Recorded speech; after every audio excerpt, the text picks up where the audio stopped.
Hello, everyone. I'm so excited to be here. So, welcome to the first ever online broadcast for Bloomsbury celebrating international language books all over the world, which is so incredible. I'm tuning in right now from Los Angeles. Can you put in the chat where you guys are located? Because it is international. So, I'm expecting to see places from all over the world. In tonight's event, I'm going to be interviewing six amazing authors, which I can't believe I have this opportunity to speak with them and you get to hear all their answers. We're really going to dive into what their books are about, the themes, and we're asking all the hard-hitting questions. And most importantly, we're going to find out inspiration and it's going to be great. Oh, and there's going to be trivia, which means you guys get to participate and answer the trivia questions. So our list of authors tonight, I'm sure you've heard of them. They are all amazing. We have Amy Neff, Samantha Shannon, Yuan Yang, Harriet Constable, Kalynn Bayron, and Johann Hari. And first up, we are going to interview is the lovely Amy Neff. Hi, everyone. I'm so honored to be here. Hi, Kevin. Hi, hello. Where are you tuning in from? I'm calling in from Connecticut, which is in the New England region of the United States. Okay, I was about to say, so you're in the US with me. Yes. I love that. So we love having a global community of readers, and Bloomsbury being a global publisher with both readers and authors around the world. For this event in particular, we have people tuning in from all over. You're from Connecticut. Welcome to America. Can you tell us about your latest holiday destination? Where did you go? And most importantly, did you visit any bookshops there? So yes, I'm a mom of two toddlers, and so my Congratulations. vacation, thank you. But my vacations look a little different than they used to. So we went to Disney World. We had a blast, but it was a Great choice. whirlwind of, yes, rides and meeting Mickey, and not a ton of time for bookshops or anything else bookish on that trip. It was very much just a kid trip. It was great. Well, I love that. Well, if there's no bookshops on that trip, do you have a favorite bookshop in the world? Yeah, so where I live is not too far from a few major cities, Boston being one of them. And there's this adorable little bookshop in Boston called Beacon Hill Books. And it's Ooh. located on this cobblestone, old brownstone building. And it just feels really homey and cozy. I think it's like 5 levels. There's a cafe and a garden, and you could spend the entire day there. It's so cute. I would recommend it. If any of you visit the US, it's a must visit. I've been to Boston and I've never been to that bookshop, so I need to Oh, go it's back. new. Yeah, it's not been there that long. It's actually newer. But a fun little fact, there is a portion of my book that takes place in Boston as well. And the street where Beacon Hill Books is located makes a little cameo in the book. So that's Charles Street. Ooh. You can look out for that. Did you tell Beacon Books about the cameo? I haven't yet. I need to. Yeah. Oh, you should. That should be your first signing location. Yeah, for sure. How does it feel knowing that your books are being read in English, not only here in the States, but globally? It's so surreal. I have to be honest. As a debut author, I was a little naive about how a lot of this worked. I think I was focused on the book being a book. That was the dream. And so when I got the book deal here in the US, I really didn't think about what would happen after that. I had the book. That was, when I held this in my hand, that was the moment. I was going to So say, I have it right here. yeah. And when everything else started coming through, we had the deal with Bloomsbury, of course, and then all these other foreign translations started coming through as well. And it was so surreal that I think it took a few months to process. And I'm just really grateful to have this kind of exposure and having people read it all over the world. It's an absolute dream come true. That is so exciting, especially for your debut. Congratulations. Thank you. Thank Uh, you. It's your, oh, go on. Oh, no, go on. No, I was just going to ask questions, get right to the nitty gritty. But I was just going to say your debut novel, The Days I Loved You Most, is coming out in July. Can you tell us a bit? You kind of touched on it, but a bit on the journey to get here, and how are you feeling as the publication date gets closer? Like we are so close. We're close. I'm about 4 months out. So it has been such a long road, Kevin. I have to tell you, I started writing this book over 10 years ago when I was 22 Oh, years wow. old. So it's been a really long journey with this book. And I'm actually really grateful for that because I had time to really learn a lot about myself along the way and a lot about the writing process and the industry. But basically, the first 5 years that I was writing this book, it was all exploration and play. I don't even think I thought about being an author or thought that was even a possible avenue. I just was chasing a story. I was interested in the characters. I was exploring this premise and I I wanted to see where it took me. And then something shifted after that time where I realized, okay, I really want to pursue this and I need to be serious about it. And there were times I would work on it and then take breaks and go back to it. But after those first 5 years, I said, okay, no, I have something and I think it will really resonate with people. And so I want to see what it can do. And so I started looking into literary agents, and that was the period, that those 5 years were me trying to break through the industry and querying literary agents, working with different developmental editors, which are people that you work with before you have a book deal, people who or you can kind of hire on the side. I worked with different editors along the way. And what was really tricky about the timing of all this is one, I had new young babies. So I was sort of juggling all of this on top of being a new mom and newborns. But at the same time as the pandemic. And so I think this book, which deals a lot with heavy topics like illness and death, was a really difficult book to be pitching at that time. And I got tons of wonderful feedback from agents saying, we love this book. We think you're a beautiful writer. All these rejection letters I could frame. They were so nice, but they just said, there's not really a market for this right now. And so Mm. with every round of rejections, I went back to the book and I went back to the page and I kept making it better, uncovering new layers and just focusing on the work and trying not to get in my head about anything else because I knew I was getting all the right validation along the way. I knew I had something and it was worth pursuing, and I just knew that I had to wait for the right time. And so, yeah, I'm so grateful for the amount of time it actually took, even though during it, it's not it's not easy to be grateful for rejection, but in hindsight, it was really powerful for me because I was able to not only write the best book that I could write, but also thicken my skin. There's so much of this industry that is hearing no, and I think it's really powerful to get that early in your career, because you're so much more well positioned to enter this world where your book is out there, and that's where I am now. So I'm really grateful for everything along the way to get to here, and now to go through all of that over all of those years and be able to share the book in such a wide way with the whole world is really, it's something beautiful. Well, I'm already seeing in the chat, people are so excited to read it. Avoiding any spoilers, the two characters in your book make a pact to ultimately share their love to the end. Where did you get the inspiration for that? It's such an interesting concept.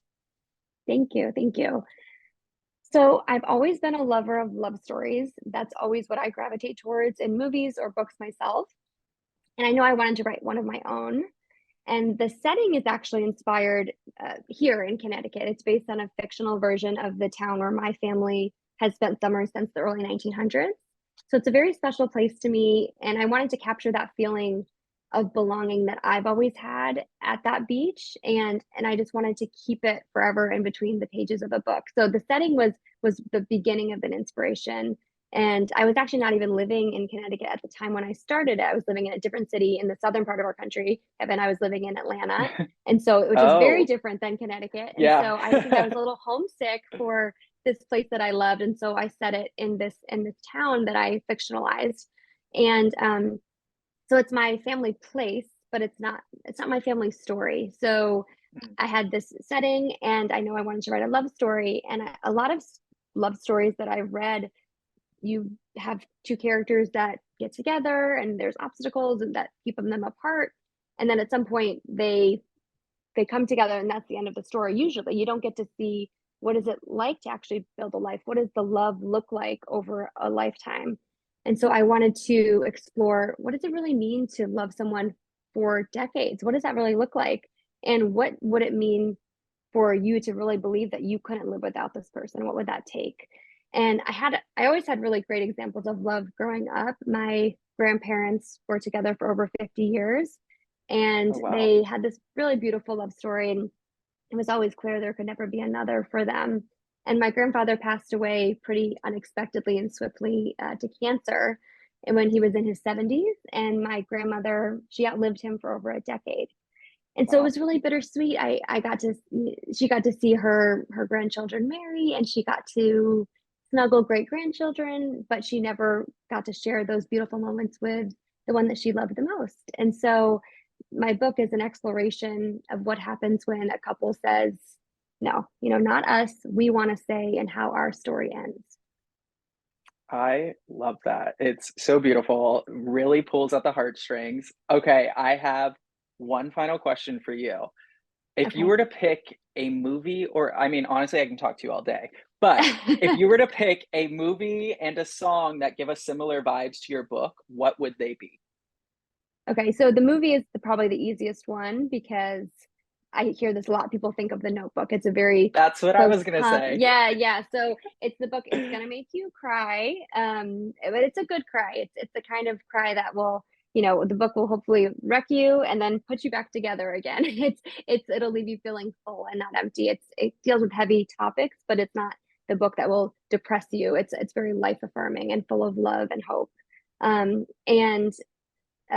you meet the characters similarly in The Notebook when they're young and when they're old, but the in between is what I was most interested in. What does it look like for a lifetime to share your life with somebody, and how beautiful that can really be? And that's the real love story. Mm. And if you could pick one song, my mind says Taylor Swift, any song from her Oh, catalog, how did you but know I was a Swiftie? Oh my gosh, I I'm knew such it. a Swiftie. Yes, I know. It's like very obvious. If you look at my Instagram, I almost every post is set to Taylor Swift. But this is actually going to be very niche, and so you would be impressed. I'm not just a Taylor Swift fan. This song, if you've not heard it, look it up, listen to it. It's so beautiful. I can barely talk about it without crying, and it's going to sound like a joke, but it's called "If We Were Vampires," and it's by Jason Isbell and the 400 Unit. I can put it in the chat. But Okay. it's a song. It's so poetic. It's so beautiful, and it's a song about if death weren't real, if we could live forever, we wouldn't appreciate the one person that we love the way we do when you can lose them. And so it's really beautiful. Try not to cry if you listen to it. And yeah, it's perfectly fit for my book. Well, I love that. I'm sure everyone's gonna go listen to it and cry as they read. You have a trivia question for us to finish us off, correct? Oh, sure, I do. Okay, Yes. here's your question. What is the most popular book genre in Germany? Everyone, do you know? I want to hear your guesses. All right, Amy, thank you so much for chatting with me. Again, I could talk with you all day, or well, day for me, night for some people. But Thank let you me for bring having up, me. yeah, of course. Let me bring Bye, up our everyone. next author. Bye, Amy. So next up, we have Yuan Yang, who wrote a wonderful book called Private Revolutions: Coming of Age in New China. Okay, There you are. I think I'm on. Yes, you're on. How are you doing? Are you excited? I'm very excited. I spent yesterday partly recording the audiobook Oh, for amazing. yeah for the book, and part of it is telling the story of my family and how they came to the UK and my early childhood in China. So it felt almost more freshly emotional to be reading that, obviously in my Oh, own for voice, sure. talking to the microphone. So I'm also very excited to see the audiobook version come out. Me too. I'm such an audiobook girly. Like I live and breathe audiobooks. So we have, obviously, a global community of readers. Where exactly are you calling from today? I am in Reading, which is in southeast England, near London. And this is where my family moved when I was 18. So was thinking Oh, about wow. this morning that actually I've been through so many different life stages in this very house. That's amazing that you're still connected. Is your family still there as well? Yeah, my dad is actually here. He's a few rooms away. My mum is traveling in China right now. So Oh, wow. my little brother, he's a lot younger than me, just recently finished university, started work, and my mum went on this kind of across the world kind of post-motherhood tour in her Love newfound that for freedom. her. Yeah, my mum isn't Good here, for but she usually her. would be. Can you tell us what your latest holiday destination was? And did you go to any bookshops? It's a really good good question. I went to a silent weekend in a Buddhist center in the southwest of Oh, okay. England, in Devon. It was very, very beautiful. And there was a library in the center itself. It was this kind of old, kind of had this kind of old stately home feel that had been converted to a Buddhist meditation center. And for the 4 weeks, for the 4 days, sorry, for the 4 days we were there was no reading and no talking. So it was like a complete absence of Yeah. work. And that was also quite freeing, but in a different way to I guess a city holiday. Yeah, I mean, I've never done one. I've always wanted to. I just don't know if I could be silent for that long. I thought about that. I think all my friends who've been were like, oh, is this gonna work out? But it was much easier than I expected in a Yeah. way. Yeah. Well, I'll look into it. Question for you. What's your favorite bookshop in the world? I have so many, but the ones that come to mind are sadly no longer in existence. But I suppose one I would highlight is there was a bookshop in Beijing when I first moved to Beijing in 2016 as a journalist. There was a bookshop there called The Bookworm, and it sold quite a range of books in different languages and translation. And it was often just like a site for I would describe as the kind of um, liberal end of Chinese intellectual discussion. And Wow. for many reasons, and also because of the increasingly difficult climate for holding those kinds of discussions and events, it was closed down just before the pandemic. So that's one bookshop that would have been in my favorites list had it not closed down. And similarly, I think readers who are familiar with the crackdown on democracy in Hong Kong will also know that there are a number of wonderful little kind of boutique bookshops in various niches of Hong Kong Island, many of which can't sell the same range of books that they used to, and some of which have not survived post crackdown and post pandemic. So it's a bit of a sad but truthful answer to your question. Beautiful answer. Speaking of books, how does it feel knowing that your books are being read in English globally? But also, congratulations. Thank you. So this is my first book. Oh, yes, I, double so congrats. yeah, so in that sense, how does it feel? I don't know how it's meant to feel. It's like everything is entirely novel, right? Yeah, Um, it feels quite amazing. I would say that I know that people when you open the book, you're confronted with I think a pretty personal and intimate history of my own life and my early childhood and my family's life. And I had never in a million years dreamt that that's what I would be doing, writing and publishing at this point in my life. Um, I wouldn't say it feels exposing. In a way, it feels like an invitation. I'm inviting strangers from across the world to kind of see into this life that before now was entirely, just so personal, just so much me, my grandparents, my parents, my immediate family. So I see that as more of like an opportunity of kind of sharing and starting a conversation, I hope. yeah, I love that. Thank you for honestly letting us in. Because your book, it tackles the identity of women in modern China. What made you choose the four women who are at the heart of Mhm. your narrative? Mm.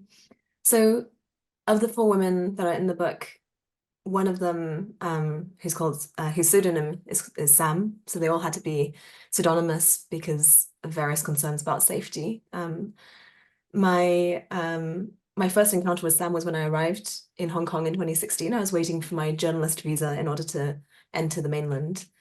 And she was this bundle of kind of fascinating contradictions to me. She was extremely, She was quite a tomboy. She was very self-defacing. She was very jokey. She kind of took, took humor into everything and would make fun of herself quite a lot. But beneath that kind of layer of kind of laddish jokiness, she was extremely, extremely sincere about her political ideals, which were for her primarily a concern with the wave of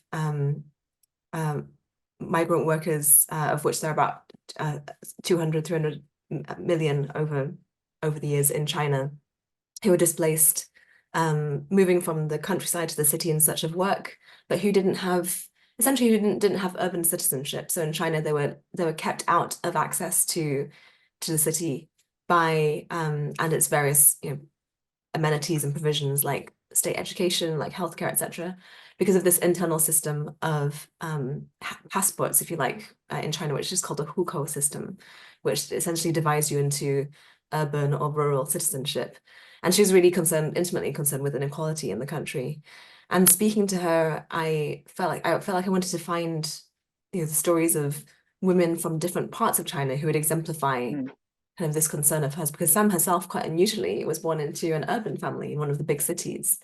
And for women of my generation in China, born in the late 80s or 90s, that's quite rare because China was extremely, extremely poor at that point, and the vast majority of families were rural.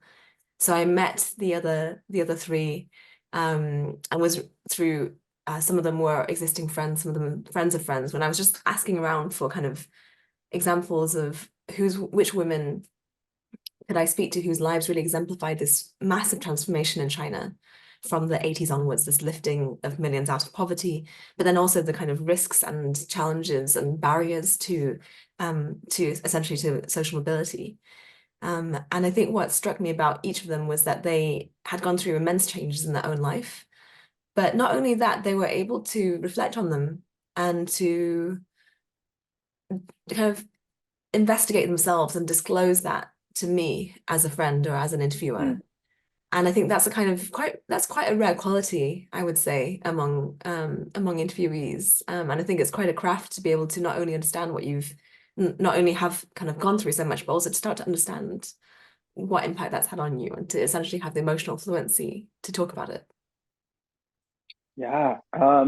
Speaking of that, how did you weave the complex historical and political issues into a narrative that sheds light on the daily lives of women in a way that women who haven't experienced those same things could still relate to it? Yeah. I think what surprised me is, in many ways, a lot of the struggles that the women in the book go through, adolescents coming of age, their first relationships, struggles in their relationships, the eternal conflict between, parents, particularly mothers and daughters, which I also experience, and essentially trying to find your feet in a world that's being remade as you're going through it, in a world where, because of the advent of capitalism in China, but also across the world, the advent of modern feminism has given us so many more, much more of a vocabulary to talk about our experiences as women. I think women across all societies, whether that's in the West or in the East, rich or poor nations, have had different portions of that experience. So when I was interviewing these women who'd grown up in very different circumstances to me, I grew up, my parents came to the UK, I grew up here in one of the world's kind of wealthiest nations. Some of my interviewees grew up in the most remote and rural areas of China. I could still really, in many ways, I felt like I was drawn to empathize with them. And part of that is through the kind of eloquence of their ability to really talk about their emotional lives. I do think that we're at a strange point in history where global surveys of attitudes about young men and young women towards gender and towards equality are really diverging. And that's actually quite a surprising thing to note. I mean, I had not expected that would be the case, but young men and young women are further apart on politics, on political attitudes than any other generations before. And that's a kind of cross-country result. Wow. I think that does lead to some kind of dislocation between the genders. And it also leads to this rise, I think, of of concern about whether we'll become more and more drawn apart and polarized. I hope not. Um, Yeah. I'm seeing the chat. Everyone is so excited to read this book. Honestly, I want to keep talking to you, but I know we have to move on. Your book sounds amazing. Everyone, please go check it out. And I know you also have a trivia question for us, correct? I do have a trivia question for you. Yay! Um, I'm excited. and as somebody who's really terrible at trivia, I very much empathize. So my question is, how many printed books were sold in Spain last year? Do I get to tell you, or is that? I don't know. I think not. I'll Let's hold on leave to it. them I'll to hold on to guess. it. I'll hold on to it. Hold on to it. We'll come back. We'll come back to it. Thank you so much for chatting with me. Honestly, we could talk all night. But next up, everyone, we have the queen of like fairy tales, Kalynn Bayron, which I hope I am pronouncing correctly, Kalynn. You are. You got it right. Yes.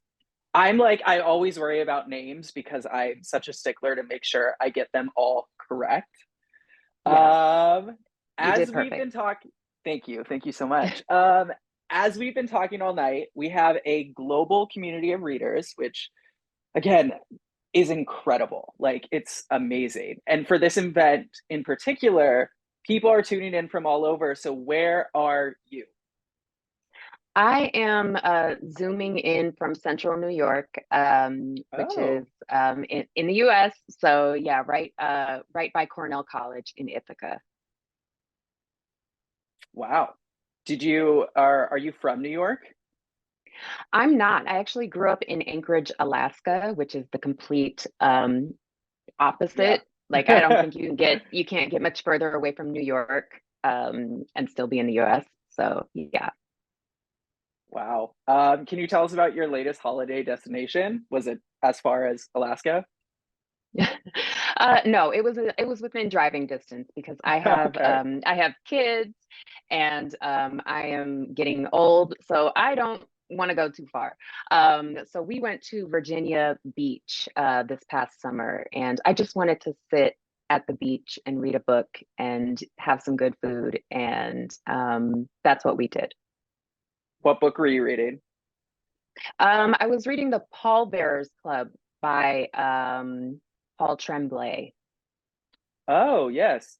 Yeah, it's a Um, horror novel. I love scary stories. I love that. Do you have a favorite bookshop in the world? I do. Oh, well, I have several, but I think one of my favorites is Powell's in Portland, Oh, Oregon. yeah. Yeah, it's my favorite. I spent some time in Portland. I lived there for a few years when I was very young, and I was so broke, and I used to just just kind of wander around inside the bookstore, and yeah, it's I love that place so much. I spent hours there. Yeah. It's incredible. Speaking of books, how does it feel knowing that your book is being read in English, not just here in the States, but globally? Yeah, it's I mean, I'm thrilled that I get to kind of share these stories with on this kind of global scale. I think when I was first published, I was just happy to have somebody that wasn't like my mom, reading my stories. So now that I get to, I have this readership that truly is global. My readers are everywhere and they are amazing.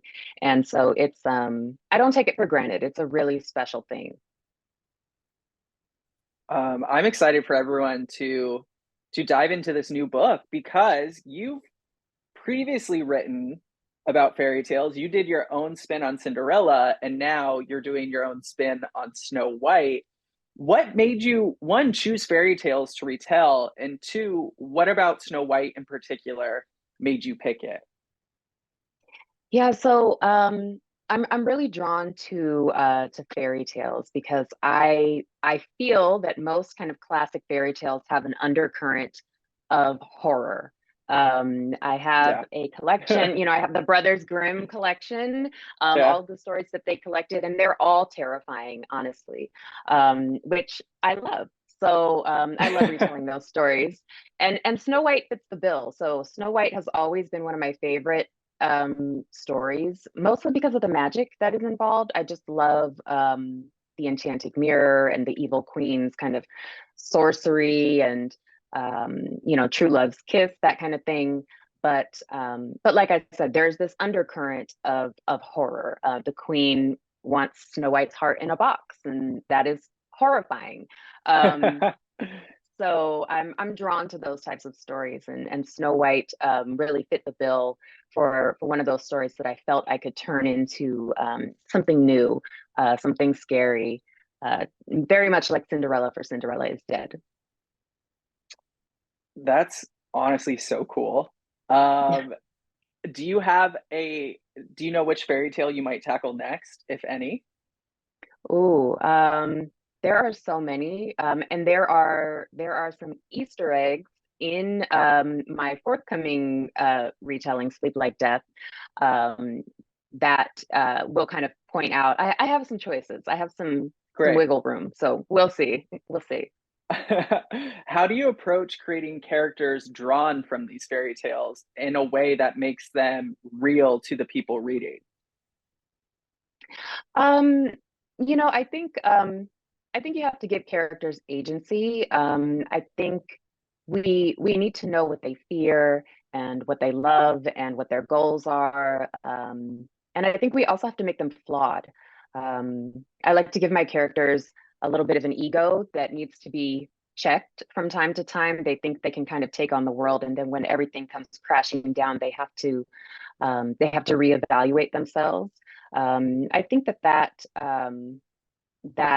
kind of storytelling that shows characters evolving and growing and changing, I think that feels like something you can connect to. So I think when we see these characters kind of grow and learn, they feel more real. So I think it's just important to really have that kind of nuance and really make the characters um, have all of the same kind of thoughts and ideas that we do. That it's just about making them human. Would you say that they stay true to the original story, or is the original story more like a building block for you to build from?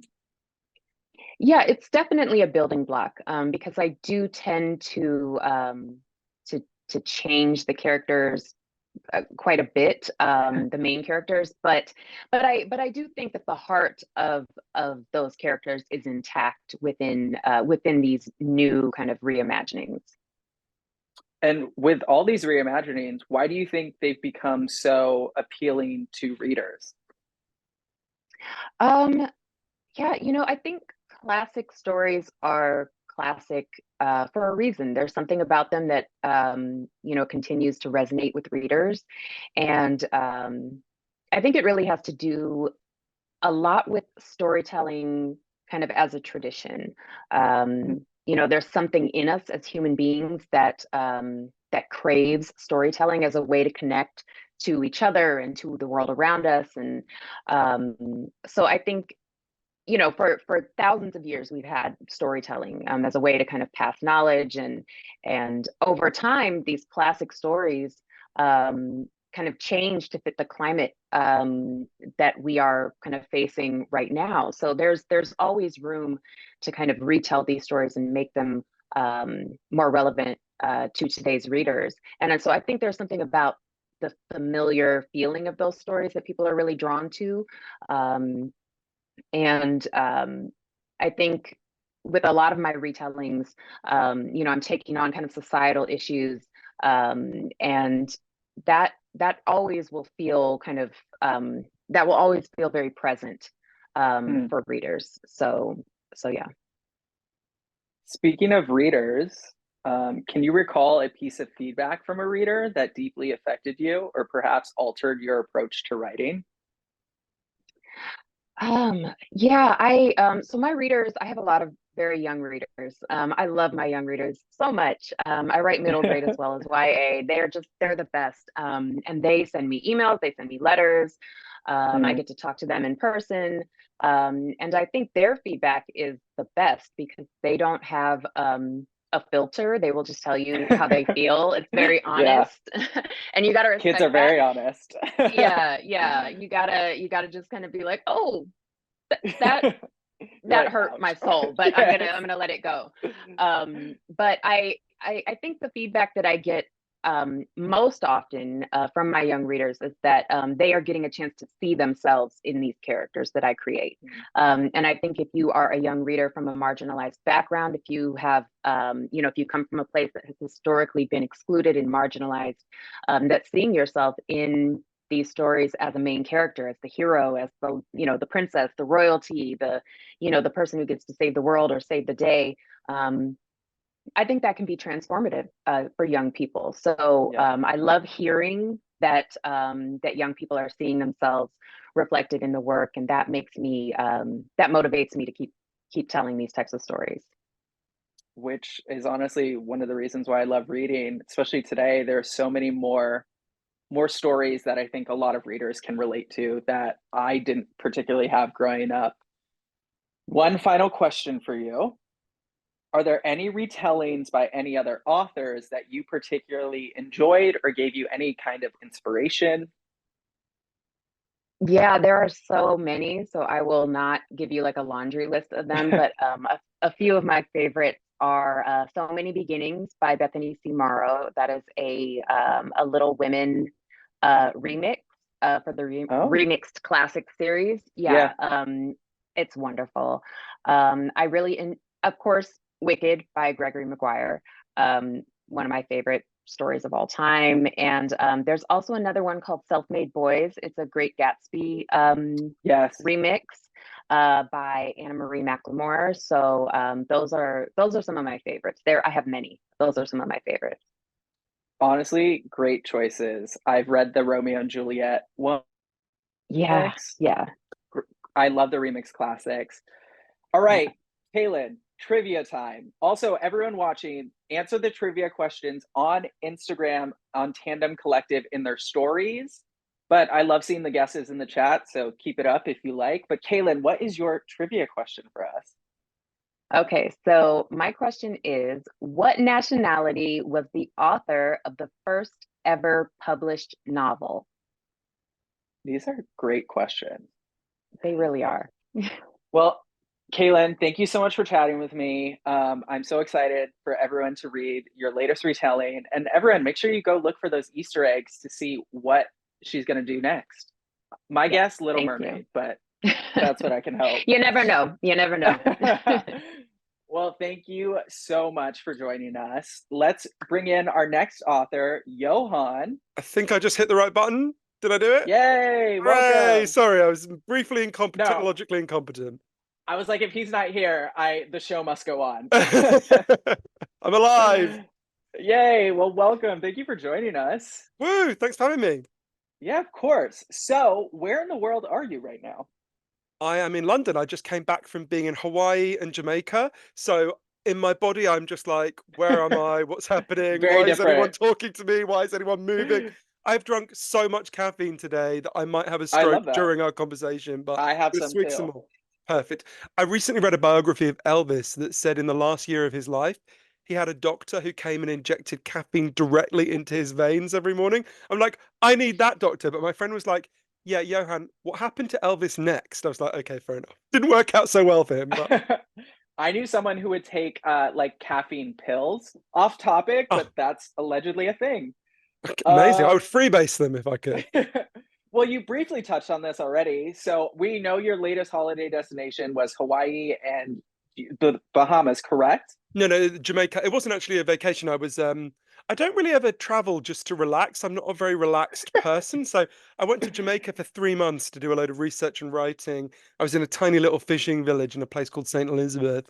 And then I was in Hawaii because of a book I'm writing about a series of murders that have been happening in Las Vegas. And I had to take one of the victims of one of these murders back to where she's from. So it was a fascinating, and it's someone I know really well and really love and have known for a long time now. So yeah, so I'm scrambled, but they were amazing places.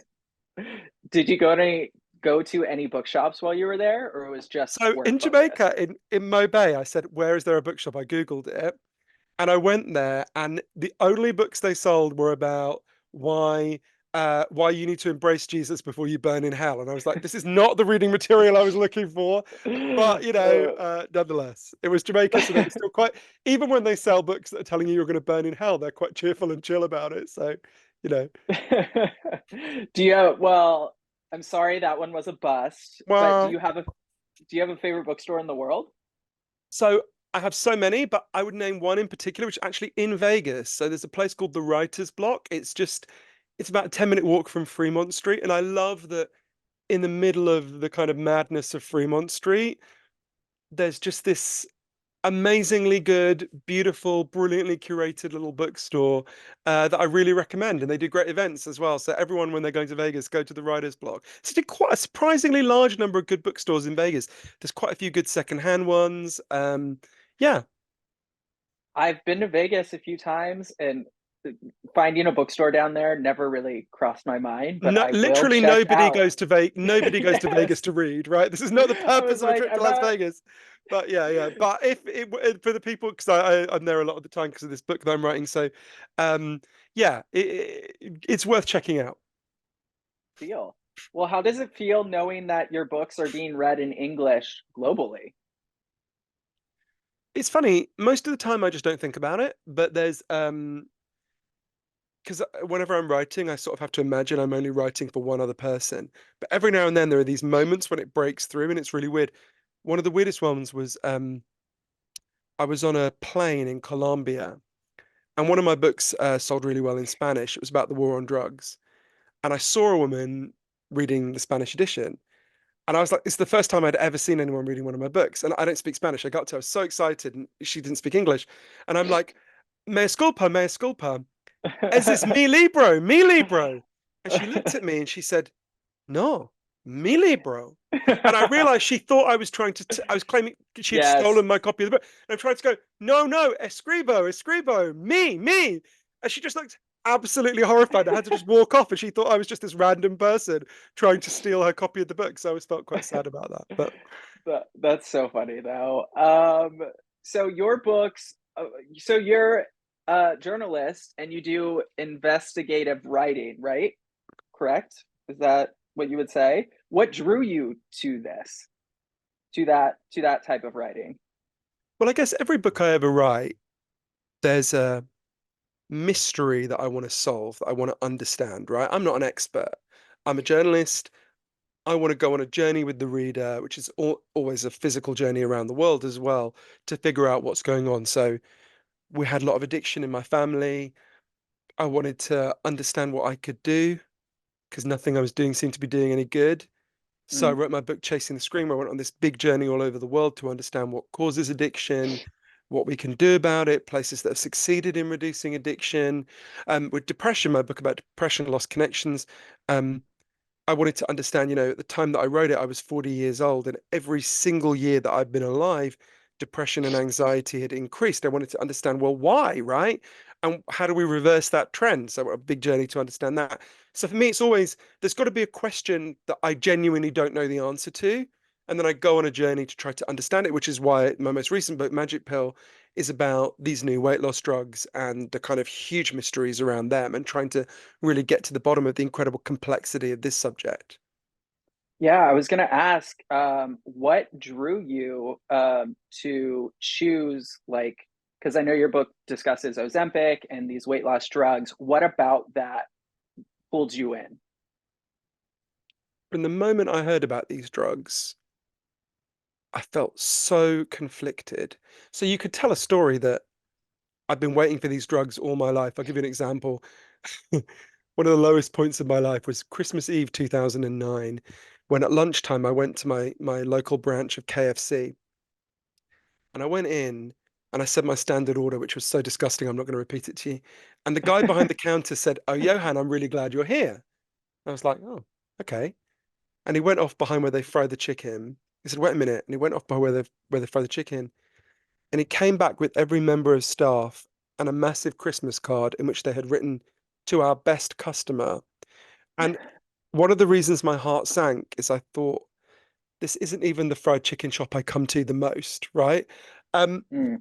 So, so you know, and I was very conscious. So when I first learned about these drugs, for people who don't know, I'm pretty sure everyone now knows, but people who don't know, we now have a completely new kind of weight loss drug that causes the different iterations have different effects, but between 15 and 24% body weight loss within a year. It is a staggering, game-changing, enormous transformation. And it's going to have an enormous effect on all of us, whether we take them or not. Barclays Bank commissioned a sober-minded analyst to figure out what effect this was going to have on investment going forward. She said, if you want to understand the effect this is going to have on the economy, you've got to compare it to the invention of the smartphone, right? And the reason I felt so conflicted right from the start is, of course, I could immediately see the case for these drugs, right? I'm older now than my grandfather ever got to be because he was really obese and he died of a heart attack, right? My dad had heart problems. My uncle died of a heart attack. I've always yo-yoed between being underweight and being obese. And I knew that if you take these drugs, because it reverses obesity, it reduces your chance of having a heart attack or stroke by 20%. So the benefits were obvious, right? And this is, by some measure, obesity and overweight is by some measure the biggest preventable killer in our societies, far more even than guns or other tragedies. So I could see the benefits, but I was also very conscious of all sorts of huge potential downsides. Every previous diet drug, every 10 years, a miracle diet drug is announced, and everyone goes crazy for it, and then it's always found to have some catastrophic problem that screws up your health even more and gets withdrawn. I was very worried about what this meant for body positivity. We seem to be just making progress in accepting our bodies. What was this going to do to that? I was worried about, this crisis is being caused by the processed food industry poisoning us, screwing us over. Surely we need to take on that food industry, not just drug ourselves into oblivion. So I was very anxious, and I ended up, to get to the bottom of this, try to understand this mystery, this complexity, what we should do now, going on this really big journey all over the world, from Reykjavik in Iceland to Minneapolis to Tokyo. And it was a weird experience because I was conflicted at the start. I was conflicted all the way through. And here we are. I'm much thinner. I know much more than I used to know because I've been taking these drugs myself for the research. But I'm still really conflicted, Mm. And I think anyone who is either rah, these drugs are going to save us all, or anyone who's saying these drugs are evil and terrible, is not attending to the complexity. One of my favorite writers, Graham Greene, said, when we are unsure, we are alive. And I felt very alive working on this book because this is so complex. There's so much going on. There's so many benefits. There's so many risks. There's so many strange ways this is going to affect the culture. I think we all need to take a moment to think through this enormous transformation. And I hope what Magic Pill does is people come with me on a journey to sort of embrace the complexity, lean into it, and really think it through. Yeah, well, your book is very enlightening. I know people are really excited. Again, I see it in the chat. I love that you are Oh, all hooray. commenting. I unfortunately have to wrap up our interview, but I Oh, honestly, sad face. again, I know we could chat all day and night. Hooray. Next, we will. I'll email you. I got this. Hooray. All right. I know you have a trivia question for us, Oh, yes. correct? Okay, let me just find it on the screen. Okay, what is the trivia question? Okay, I'm not meant to say the answer, am I? No. Okay, People are so, meant to guess. okay, so Don't spoil this it. happened to me recently where I had to read out trivia question. I accidentally read out the answer first. I was like, okay, this is not what I was meant to do. Okay, what is the most popular reading location in France? Oh. Have I said the right answer? Have I said the right question? Yeah, I have, haven't No, I? that's a correct That is question. okay, You're great. right. Okay, thank God. And I'm not going to give away the No. answer. No, don't give it away. Everyone guess on Instagram in the stories for Tandem. Can I say, because I think this is a confusingly phrased question, it means, where do French people most like to read? It doesn't mean like Paris or like, do you know what I mean? Like, because I thought, well, what's Yeah. be like the Eiffel beach in Tower. Nice or something? Yeah, exactly. It's not that. Where do French people in their lives like to read? Yeah, not what place do they, yeah, you get the point. Hope I've Well, thank rescued you you so all from an error there. Great. Thank you so much for joining us. I hope you have a good rest of your night. Thanks, Next up, everyone.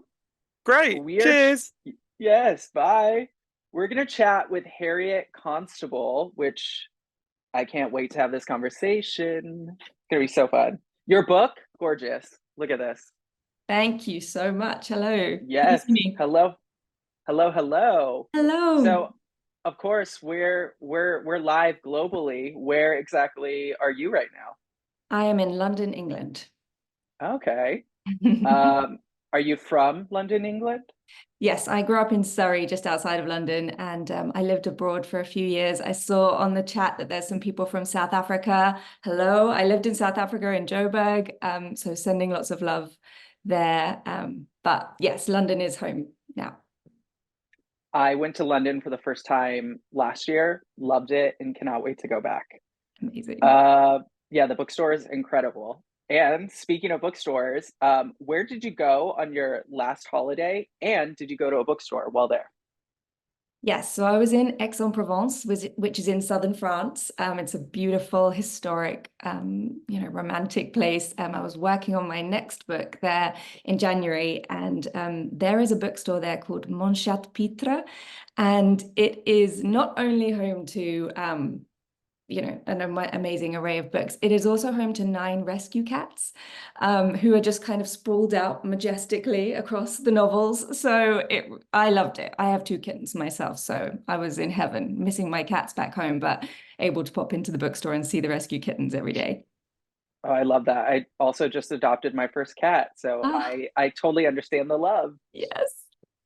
Do you have a favorite bookshop in the world? Yes, my favorite bookshop is in London. It is called Daunt Books in Marylebone, and it is this beautiful building with these kind of dark wood shelves. And then if you walk through to the back, there's this glass ceiling. There's ladders running up to the bookshelves. There's a balcony around the back, and it's where the launch of The Instrumentalist will be held this summer. So it will always have a magical place in my heart. Wow, it sounds beautiful. How would you say it feels knowing that your book's going to be read in English globally? It is so special, and this is my debut, so this has never happened to me before. Congrats. Thank you so much. The book is based on a true story of these remarkable women and girls, and they've been in the shadows of the most famous piece of classical music in the world for 300 years.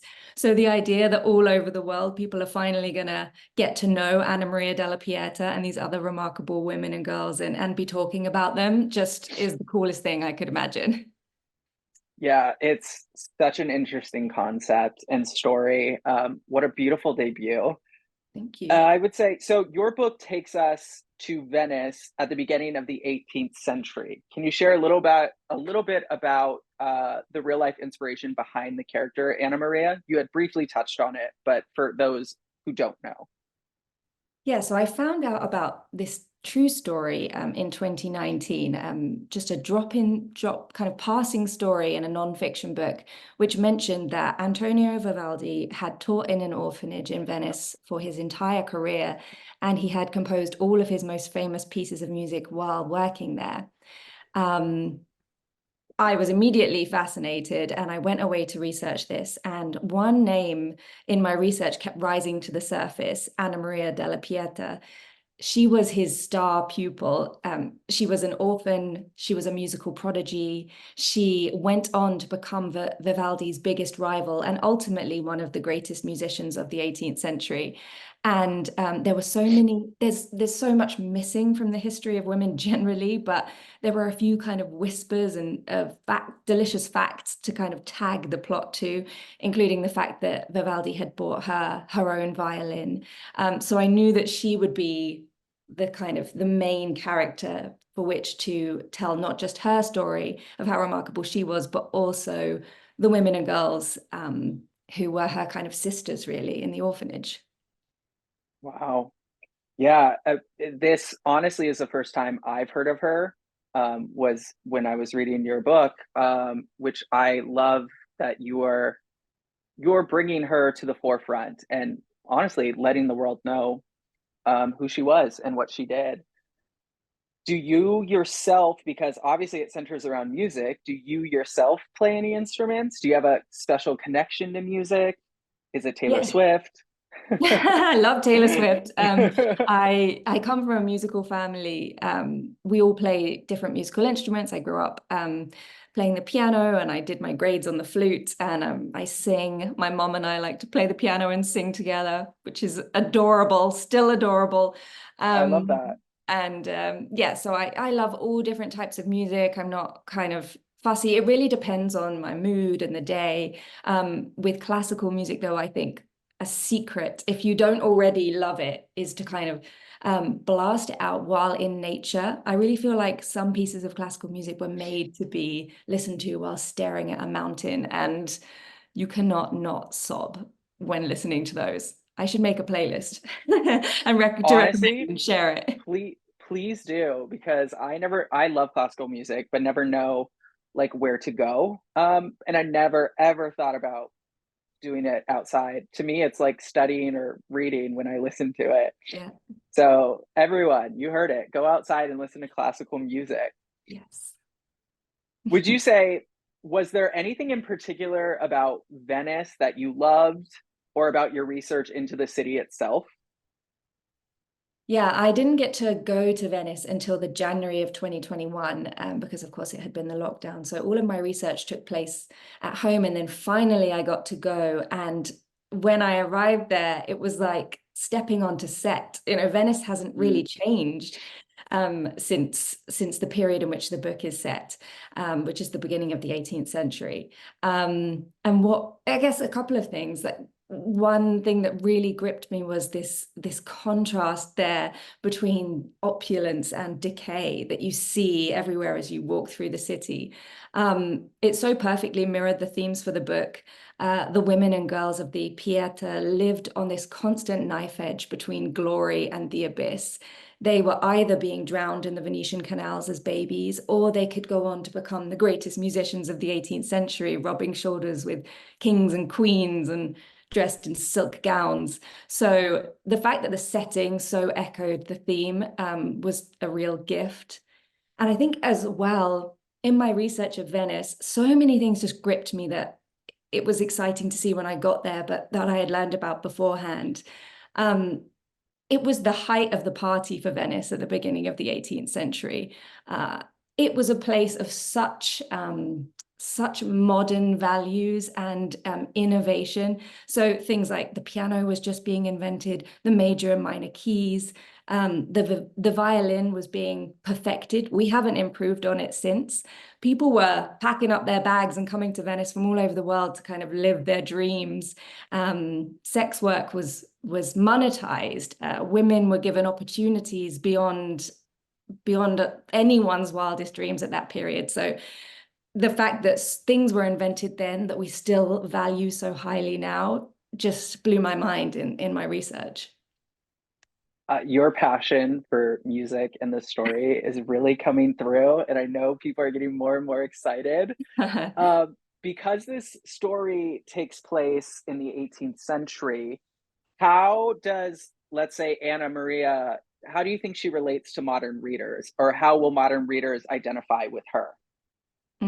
Yeah, well, the women and girls of the Pieta, specifically Anna Maria, but of course all of them, they lived in this kind of bubble. They were given opportunities. They were given a musical education when women were not really given educations.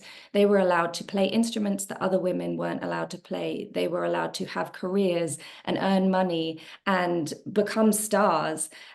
This would have been so exciting and so frustrating, I think, for them, because this bubble, they were limited by what society was ready for, I suppose. And I think that so many modern readers, women, but marginalized people in general, will relate to that frustration of feeling capped in your potential by something arbitrary like the system. Mm-hmm. I also hope that people will be inspired by them because they were so smart and so creative. We have letters from them in secret saying that they were composing and that they weren't sure if they were allowed, but they wanted to keep doing it anyway. These are our collective ancestors. We come from these people and we still value this music. They were crucial to the most famous piece of classical music in the world. despite all odds, the resilience that they showed, I think is inspiring. So if nothing else, I hope people just think, this is awesome. And if they did that in the 1700s, end of the 1700s, you know, what might I do now? Yeah, well, I'm inspired. You got me. And I'm sure you're inspiring everyone watching right now. I have one final question for you. Are there any projects or ideas you're currently excited about that you can share with us? This is your debut. What's next? So I mentioned I was in Aix-en-Provence. That was working on book 2. That will be about another remarkable woman missing from our collective histories. And it is set in the glittering splendor of the 1680s Paris opera. Wow, I'm excited. That sounds great. I love that you're bringing these stories to the forefront. I think it's very much needed. And it's beautiful. Thank you. Thank you so much. This has been great. Yeah.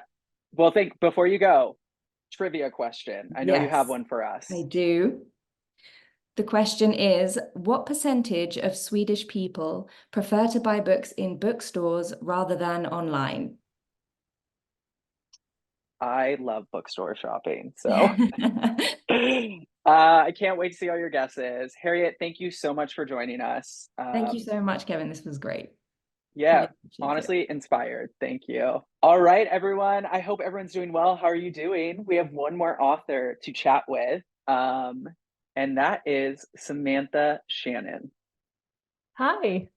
Hello. Oh my gosh, book talk queen. I'm never on Book Talk myself, I should clarify, but yeah, it's lovely to see my books on Book Talk. Yeah, I hear a lot of authors who I interact with say they don't really spend time on TikTok, which I think is probably for the best to keep it separate, but you're there.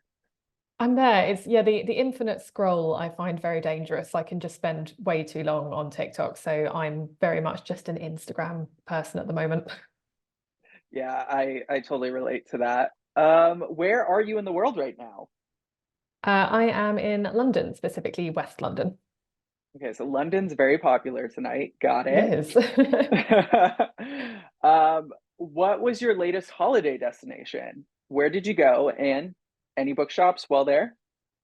I always have to think about the specific meaning of holiday because I travel for work, then I travel for writing retreats, and then I travel just for pure holiday purposes. So my last, I suppose, holiday-ish was Athens, but I was on deadline while I was there, and me and some of my friends went on a writing retreat. But then I just ended up being on this incredibly tight deadline, so I barely went out. So I managed to go to the Acropolis once, but apart from that, I was not really outside the apartment at all. So I didn't get to go to a bookshop. But before that, I visited Venice for research for my next book. And they have the most incredible bookshop there called the Libreria Acqua Alta.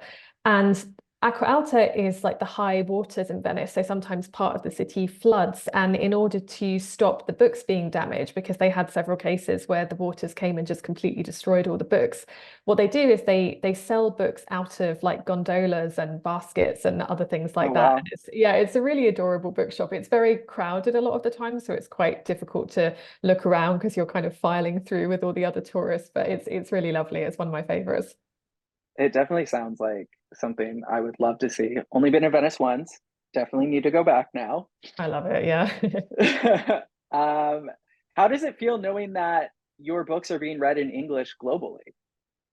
It's such a wonderful privilege. I mean, just the fact that my books are being read anywhere is incredible, which I think is echoing the sentiments expressed by a lot of the other authors that, it's wonderful just to have anyone who isn't like our mum or just a friend reading our work. But yeah, it's wonderful not only to know that readers around the world are reading my books in English, but also that I have, teams of people who are selling them around the world. Like I was really happy the other day that I got to have breakfast with some of my South African distribution team, and that was really cool because I don't always get to meet the people who are actually selling my books on the ground, and when I get that opportunity, it's always really wonderful. Yeah, that's so exciting. I want to speak to you about The Bone Season because it was first published in 2013, and now it's been a decade now, and it came out again, and you got to make some changes, yeah? I did, How yes. was that? So yeah, I should probably explain this a little bit because it's a very unusual thing for an author to do. But basically, I wrote the Bone Season when I was still a student at university. So I was 19 when I started it, and I sold it when I was 20, and I published it when I was 21. And basically, I'm still writing the same series now. The Bone Season is a 7-book series, and I guess I was always just a bit frustrated that I'm a much better writer now, just through experience, than I was 10 years ago. And when I was editing the Bone Season, I was trying to juggle, I was still doing my degree at the same time. There was quite a lot of intense pressure on me because there was media interest in how young I was. And I also was facing some challenges with my mental health. And I basically felt like I couldn't give the edit quite the attention that it deserved at the time. So basically, when Bloomsbury said, "Oh, we'd love you to do a 10th anniversary edition," I said, "Okay, how would you feel if I made some changes?" And they were thinking like little tweaks, and I was thinking more bigger changes. So it's not really that the story has changed, but how I tell the story is different.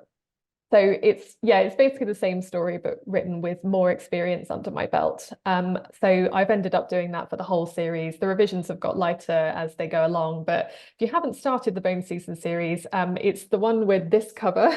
Is the I'm blurry, but yes, that cover. Yes. Is the one Gorgeous cover. It's beautiful. Yeah, it's the same. Yeah. It's Ivan Belikov, who's the same illustrator who did The Priory of the Orange Tree. But yeah, so that book is actually a different book to the original version of the Bone Season that was published, and I hope it's stronger, basically. That's honestly such a rare opportunity you were given. Yeah. And like so exciting that they said yes, and now we all get to read it. I know, I was quite shocked actually. I didn't expect them to say yes, but they sort of said like, "Oh, can you give us a sample chapter with what you want to do?" So Yeah. I put track changes on Microsoft Word, and I sent it back, and basically the entire first chapter was completely red because I just tweaked so much. But it is a wonderful opportunity. It's not common in publishing, but it was very cathartic to be in conversation with my younger self like that, because I didn't have an editor on I mean, I had a copy editor on the revisions, but the actual edit was just purely done by me. So it was like I was editing 20-year-old Samantha, and I'm now 32. So that was a really interesting process. Did anything make you cringe looking back? It's been 10 years, so yeah, yeah. So much. It was mostly like a couple of things related to the romance that I clearly thought were really romantic at the time, and now looking back, I was like, that's giving toxic masculinity. But I fixed it now, so it's but yeah, it was a really fascinating process, and I really hope that basically the new versions are designed both for old readers of the Bone Season and new readers. So if you're a long-term reader and you already enjoy the series, I feel like this is it will be like reading the story just from a slightly different angle. It's like that feeling. I wanted to give that feeling like if you want to be able to read your favorite book again, like, but just have it be a little bit different. So I hope it will appeal both to new readers and long-time readers of the series. That's such an exciting way to look at it, because I know we all wish we could reread our favorite book for the first time. Yeah. You were able to look back because you saw 19-year-old Samantha's writing. What has changed in your writing over the years that people can now see in your books? I think there's partly like, I think I'm a slightly more lyrical writer. Like I pay much more attention to the rhythm of my sentences, for example. I think that when I was looking back on the Bone Season, something I noticed was that I wrote in quite a choppy way. It was like lots of short sentences, and it was quite bitty and fragmented. And I think it did not work exactly. It just doesn't really match the style that I have now. And that was one of the issues with the series, because it is such a long series and I've written it over such a long time. It does feel like the earlier books are almost written by a different person. Because when I wrote The Priory of the Orange Tree, which is an epic fantasy, I do feel like I learned to just tap into a slightly different sort of writing. And then I was able to bring that skill to the later Bone Season books. So I feel like the revision has kind of smoothed that out now, and it should feel like because basically the character Paige, who tells the story, she's only aged 1 year over the course of 4 books, but I had aged 10 years. So at the beginning, she sounds 19 because I was 19 and she is 19. Yeah. but by the time you reach book 4, she sounds 30 because I was.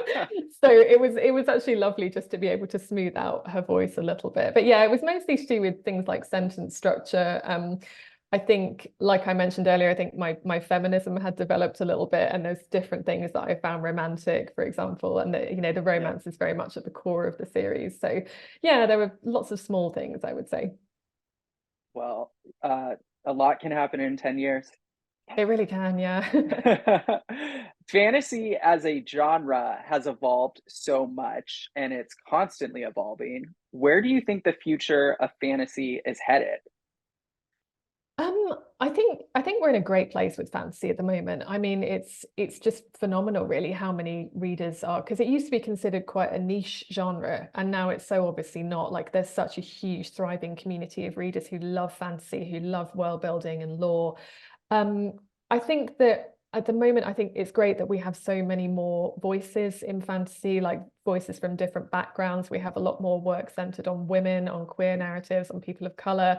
And I hope that that continues. We're seeing many different mythologies from all around the world coming into fantasy, which is wonderful. And I mostly just hope that that continues, and that we look at kind of subverting traditional fantasy tropes and narratives. So, we keep talking about who gets to be the center and the hero in these stories. I think it's interesting looking at the different sort of subgenres of of fantasy, one of which is romantasy. I almost said romantasy. So yeah, well, I mean, obviously romantasy is the talk of the town at the moment. Yeah. I'm still not 100% sure how to define romantasy. I think a lot of authors are having these conversations about, how do we define our work, and is my work romantasy? Like, I mean, I write as fantasy with romance, but I'm not sure if it counts as romantasy or not. I've always been slightly nervous of claiming that, because I just don't, does a romantasy have to have a happy ending in the way that a romance does? It's really interesting having these conversations. But I think the genre is, just going from strength to strength, and it's amazing to be part of that. Yeah, I love how it's evolved, and the types of stories we are now able to read and see, like you mentioned, from marginalized groups, voices, and cultures that we don't have typically. Yeah, one final question for you. And I know people are dying for this. Are there any projects or ideas that you're currently working on that we can know about? Well, my main project has been the bone season revisions, which are almost finished now. So the first book is out now, the revised version, and then the revised 2, 3, and 4 are coming out in May. So that's been my main project for the last few months, which has been very intense because I've had these like back-to-back editorial deadlines. Apart from that, so my next major project is going to be the 6th book in the Bone Season series. I've just announced book 5, which is coming out in January next year. Then I'm working on Bone Season 6. And then I'm going to be writing a novel inspired by the Greek goddess Iris, who, if you don't know Iris, because she's quite a minor goddess, she's the personification of the rainbow in Greek mythology, and she acts as a messenger to the Olympian gods. So she doesn't have a huge amount of unique mythology of her own, and she doesn't seem to have been, worshipped particularly widely in ancient Greece. So I was really interested in her. So yeah, I'm writing this novel inspired by her, which I'm excited about. I'm a little nervous because it's my first time kind of diving into ancient Greek retellings, and it's, there's so many different versions of the stories, and you have to choose which one you want to focus on, and there's a lot of challenges involved in it. But I do like that it's sort of a bridge between fantasy and history, because I would like to write historical fiction at some point, so I feel like it's a nice connector. I'm so excited to read that. I love a good rainbow. I've never heard of Iris. So I look forward to reading it. Thank you. Well, thank you so much for chatting with me. Before we close out, I know you have a trivia question as well, correct? I do. I was actually quite surprised. I was quite surprised by the answer for this one, which I won't give away. What is the best-selling English language book of all time in Australia? I'm looking at the answer now, and I never would have guessed that. Yeah, I know. I was quite surprised. Right? Well, thank you so much. I'm going to actually invite some of our wonderful authors who are still here to come back. Someone said the Bible. Great guess. Yeah, that is what I would have guessed Hello. actually. That was going to be my guess as well. Hello, hello. I love seeing all your pictures pop back up. Well, thank you so much for all being here. Did y'all have fun? Is there any like parting words to everyone watching that you're like, oh, Kevin, you didn't ask me this and now I want to say it? How are we feeling? I just want to start reading everyone's books. Yeah, right? I love the range. This is such an incredible group, and to hear from each of you and hear your stories and how you've come to be at this place, it's been fascinating. So thank you for having us all. Yeah. Yeah, this was honestly such a great conversation, and I could speak with all of you all day and night because you have such incredible stories to tell and to share. And of course, we get to see them in your writing and in your books. But I am so looking forward to what comes next. So thank you. Thank you. Thank you so And much. You. Yeah, thank you for having yes, us. of course. And everyone watching, you can catch this again later if you want to watch it back on YouTube for Tandem Collective. Make sure you share and talk about this on wow, spinning over my words, on social media as if I've never been on it. Make sure you share this with your friends, with your family, talk about it. Even like if you have future questions or things you'd like to see in the future, please share. Thank you so much for joining us from all over the world. For me, it's just the afternoon, so I still have a full day. And I know for some of you, it's nighttime. So thank you, honestly. And I'm so excited for everyone to get their hands on these because they're absolutely going to love them.